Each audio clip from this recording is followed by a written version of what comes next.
Hi, hello வணக்கங்க. இன்னைக்கு மத்தியானம் சாப்பாடு குட்டி மீன் விழாக்கு பதிலா நம்ம தலவாழை இலை போட்டாச்சுங்க. தண்ணி தொளிச்சாச்சுங்க. ஹோட்டல் சாப்பாடு தான் பார்த்துக்கோங்க. ஃபர்ஸ்ட்டு என்ன கொண்டு வச்சாங்க அப்படின்னு பார்த்தீங்கன்னா, பீன்ஸ் கூட்டு கொண்டு வச்சாங்க. டேஸ்ட் பரவாயில்லையே! பார்த்தாச்சு ஹோட்டல்ல சூப்பரா பீன்ஸ் இருந்துச்சுங்க. போட்டு அடுத்தது பார்த்தீங்கன்னா, குடுக்குறாங்க. அவியல் கூட்டு கொண்டு வச்சிருந்தாங்க. அதில அப்படியே ஐயய்யோ! கேரட் எடுத்து உடனே எடுத்து சாப்பிட்டாச்சு.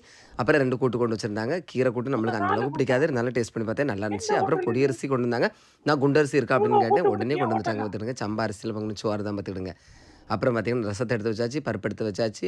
வத்த குழம்பு, மோர் எல்லாத்தையுமே எடுத்து வச்சாச்சு. சாம்பாரையும் எடுத்து வச்சாச்சு. பாயாசத்தையும் எடுத்து வச்சாச்சு பார்த்துக்கோங்க. பாருங்க ஓஹோ! பார்க்கறதுக்கு எவ்வளோ அழகா இருக்கு. ஃபர்ஸ்ட்டு பருப்பு ஊத்தியாச்சு. பருப்பு. பருப்பு ஊத்துற கையோட பார்த்தீங்கன்னா, நெய் கொண்டு ஊத்திருந்தாங்க. நெய் ஊத்துறதுக்கு நெய் முன்னாடி வேற பப்படம், அப்புறம் ஊத்தியாங்களா? வந்து மோர் வத்தல் வச்சிருந்தாங்க. எங்க நெய்ய ஊய்? ஊத்தி அப்படியே பருப்பையும் போட்டு வெரசி சாப்பிட்டு பாருங்க. செம்ம டேஸ்ட்டா இருந்துச்சு. வர்ஷினி சிஸ்டர் ஃபேமிலியோட ஹாய் சொன்னாங்க. அப்புறம் நிரஞ்சனா சிஸ்டர் ஹாய் சொன்னாங்க. அடுத்தது பார்த்தீங்கன்னா, சாம்பார். அப்படியே வந்து சாம்பாருக்கும் நெய் சாம்பாருக்கு ஊத்துவீங்களான்னு நெய்யா? கேட்டேன். அதெல்லாம் ஊத்துனாவா பார்த்துருங்க. அப்படின்னு சாப்பிட்டு பார்த்தேன். சூப்பரா கேட்டேன். தான் இருந்துச்சு பார்த்துருங்க. அப்படியே அடுத்தது ரசத்த ஊத்தி சாப்பிட்டேன். ரசம் செம்ம டேஸ்ட்டு தனியா குடிக்கிறதுக்கு. அப்புறம் அதையுமே சாப்பிட்டாச்சு. பப்படத்துக்கு அடுத்தது பார்த்தீங்கன்னா, பப்படம் பெரிய பப்படம் பார்த்துக்கங்க. அந்தால பாதி பப்படத்த நான் வச்சுக்கிட்டு, பாதி பப்படத்தோட வர்ஷினி சிஸ்டரோட